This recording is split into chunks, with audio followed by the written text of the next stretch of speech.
Well, hey there. I wanted to tell you about some of the interesting experiences I've had in crop circles over the years. My interest in crop circles actually started from remote viewing, which I've made a number of videos about over the years that you can see on my YouTube channel. I got interested in the topic of crop circles by actually going to a UFO conference in Denver, Colorado in 1996. Shortly after I'd started doing remote viewing, the ability to perceive, describe non-local information without using your physical senses. One of the targets I did in my initial training class was a crop circle in 1996. And I didn't know what crop circles were at the time. I mean, I had just come out of graduate school. I used to teach statistics, sociologist, and so forth. But I was curious about what crop circles were. And I decided to go on a crop circle tour in 1997. I had met someone at the UFO conference that gave us a presentation about crop circles. And he said, and this is a man named Ron Russell from the Denver area, he had said, we don't know who makes them, what they mean, how they're made. It was like they were a total mystery. And I was intrigued enough to go on his crop circle tour in 1997. And I went over there with a very open mind. I mean, I wasn't sure what they were, and I was just open to any possibilities. Over the years, people had had a number of ideas about what crop circles were, how they were made, and so forth. If you go back in history, there was a book I came across called The Secret History of Crop Circles by Terry Wilson. And Wilson described what a lot of people had known about is that these patterns had occurred in grain crops throughout the world for over 100 years. And The Secret History of Crop Circles showed these strange patterns going back to around 1900 here and there, kind of simple shapes in the UK and other countries where they, seem to have some sort of mysterious origin. And even before those years, there were these accounts of the mowing devil from this woodcut from the 1600s in the UK describing patterns in the fields where they didn't know how they were made, and they described it to a fictitious character they called the mowing devil.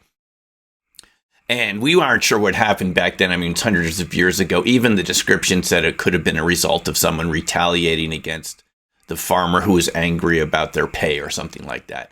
But that was an early case of something that we call crop circles showing up hundreds of years ago. Even if you go back to the Old Testament, there are descriptions of strange markings in the fields and grain crops, which a lot of people believe were related to, that's what we call crop circles nowadays. Now, in addition to the idea of the mowing devil, crop circles over the years have also been called fairy circles because it was imagined way back when that fairies were coming out at night to push down the wheat crops. And there are even accounts in Native American lore in North America of some sort of entities pushing down plants and so forth around Native American settlements. But in the modern era, crop circles were seen around flying discs and flying saucers. In Australia, the so-called Tully saucer nests were seen around areas where flying discs had landed, which led to this association of UFOs, UAP, flying saucers being related to creating some of the crop circles. And I've actually talked to witnesses. I wrote about this in my book, Black Swan Ghosts, where one witness in Usk, Washington, picking huckleberries with her brother, did actually see a flying disc with that classic sort of falling leaf pattern leave the area very quickly, go down over the meadow, and as she put it, flatten the plants as flat as a pancake. So that's a witness that I know who actually saw a flying disc flatten grain crops. Now, it wasn't in the pattern we call the crop circles nowadays, any sort of fancy geometric shape. but it's an example of a flying disc UFO over plants and interacting with the plants in some way to flatten them. Also, over the years, there have been descriptions of orbs, luminous objects, ball lightning being seen around crop circles. And I've actually seen 2 orbs in the UK while I was over there. One was right around a crop circle area known as the East Field, and a person who was on the crop circle tour with me in 1998, we were standing overlooking the East Field, and we did see a grapefruit-sized blue ball of light come up out of the ground. Now, it didn't make any crop circle, but was in the crop circle area. And in another time, I did see something hanging below a cloud in a stationary position that looked like an orb or ball lightning or something like that. Again, around the area where we see crop circles. Now, there are examples of people actually seeing them right over crop circles. And this is an example from 1999. And this is from my book, Opening Minds, where a German tourist saw this orb right over this known man-made formation made by 2 researchers from Germany, Koch and Kaiborg, and we happened to be up on this hill right there doing a meditation with Koch and Kaiborg about this formation to see if we could interact with the intelligence that makes the crop circles. And a friend of theirs just coming to visit saw this on the way and took a photo of it. So there is definitely a connection between orbs and crop circles. It's not necessarily that they make the crop circles, but they do. And that could be the case. We're not out there all the time, but there's definitely the case where they are seen in and around crop circles.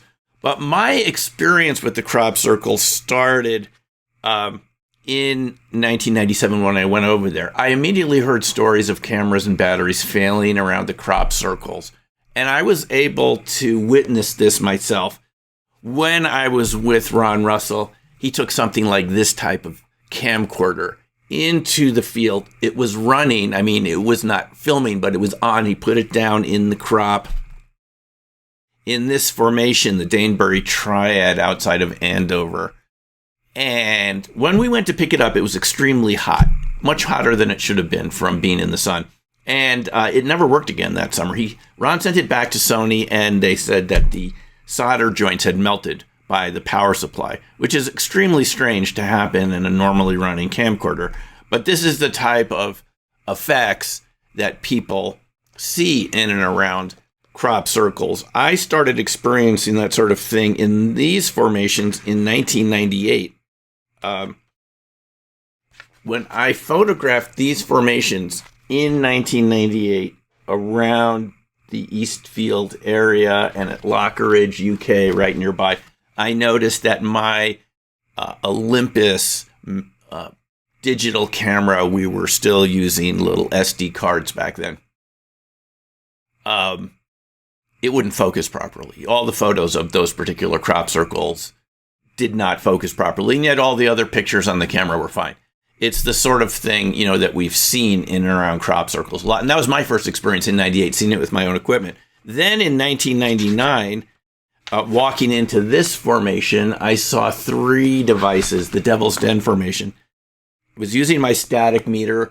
Right before my static meter started to stop working, the person I was with, Masao Maki, a Japanese crop circle researcher, his camcorder stopped working properly, had an error message even though it was brand new. And then my static meter stopped working.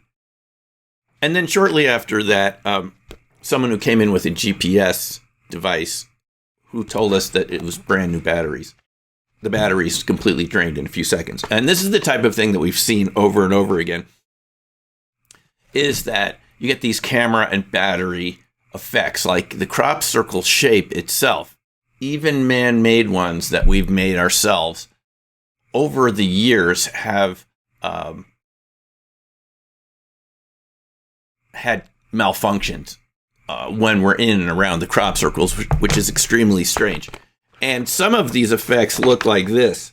Where just the film, this was a film camera, a Nikon camera. The film, there's these, just kind of a energy around the film itself. Like there's some overexposure going on from some electrical charge. This is in my book, Dark Matter Monsters. Other examples of that are magnetic effects, where Colin Andrews went in with a French engineer who had worked for an aerospace company, and they found very strange magnetic anomalies with their industrial grade magnetometer, a large device that they pulled across the field for hours. They noticed a lot of strange magnetic impressions that sort of mimic what the shape of the crop is, but not exactly. There's a little bit of drift there, but that's another example where these shapes are interacting with the electromagnetic field. Now, you normally wouldn't think that an insulator like wheat, you think of it as generally an inert material. I mean, you eat it in food and bread. It doesn't seem electrically active. And yet when we put it in that spiral type pattern, it seems to become electrically active, or at least interact with us electronically. Other examples around crop circles.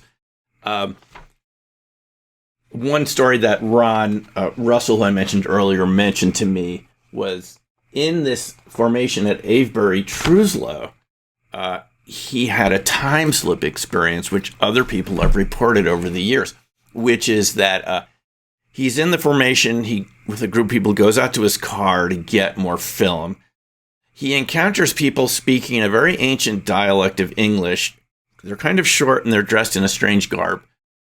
And he goes past them. He feels like half an hour to an hour has gone by. But when he gets back to the circle, he's been told he's only been gone 5 minutes. And this is the type of space-time slip, as we call it, that people experience, not only around crop circles, but haunted sites, cryptids, Bigfoot, UFOs. It seems to be common to that type of overall paranormal experience. And it happens around crop circles too, which is very interesting. So that's an example where, in addition to the weird electromagnetic effects we get, that there's an effect on somehow the structure of space-time itself. Again, what is it about the patterns, these spiral or geometrical patterns, fractal shapes, that create these sort of anomalies? And the last type of effect that people have in and around crop circles, again, which I wrote about in Black Swan Ghost, is the experience of a couple, Paul and Sonia, who are at Silbury Hill, which is one of the largest, it is the largest man-made earth mound in Europe. It's something like 5,000 years old or something like this. And they were up there one evening, and I got to interview both of them. And what they told me was that while they were up there, they just had a very strange feeling like something was about to happen, and they saw these orbs drifting down over the field across the A4 highway on the other side of Silbury Hill, where a lot of strange experiences have happened over the years.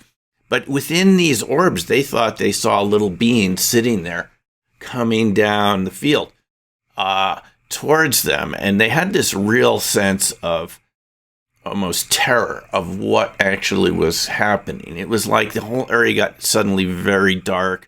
These beings are kind of coming down and then up Silbury Hill. And they said that a car approached and went by, and one of the balls of light sort of went behind a bush. Well, it turns out that the person who was in that car, Paul Weige, a crop circle researcher who is passed on now, who did a lot of great research, and I saw him lecture about this many times at the crop circle conferences that happened in Glastonbury and other areas in the UK. And Paul told us, he hadn't met Paul and Sonia, he just said he'd been driving on the A4 one night, and he came across this sudden fog, which is very interesting, because often where you have these paranormal type experiences with orbs, luminosities, ball lightning, you'll get these sudden fogs, even around UFO sightings. Well, Paul told us about experiencing this sudden fog, and then he said a ball of light came out behind a bush and followed his car, which is exactly what Paul and Sonia had said they had seen, but they had never talked to Paul Weige. So we had really good confirmation here Again, in areas, Silbury Hill's been home to many crop circles over the years. You have these really strange experiences with luminosities, with space-time slips, strange electrical effects. More recently, when I was filming with the National Geographic Channel about 12 years ago, 2009, 2010, they told me that they knew that the BBC had experienced camera failure with very expensive professional quality video cameras around Silbury Hill, where the camera actually had to be rebooted. It was just so non-functional. And other researchers have told me that they've experienced this in and around crop circles when they were filming with professional film crews also. So this seems to be endemic to the crop circle phenomena. Even ones that we've made have exhibited these sort of strange effects.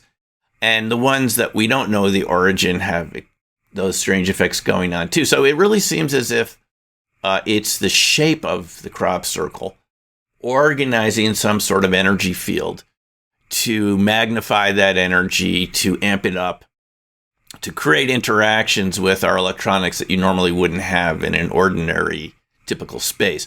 Now, my theory about what that could be, and these are just my ideas, I can't prove it, is that those crop circles, because of the spiraling shapes and the fractal patterns, self-similarity at different scales, that it's literally organizing dark matter that's flowing in from the cosmos, which we know enters around gravitational areas, relic neutrinos, which is a tiny portion of dark matter, but still a lot if you consider the entire amount of it in the cosmos.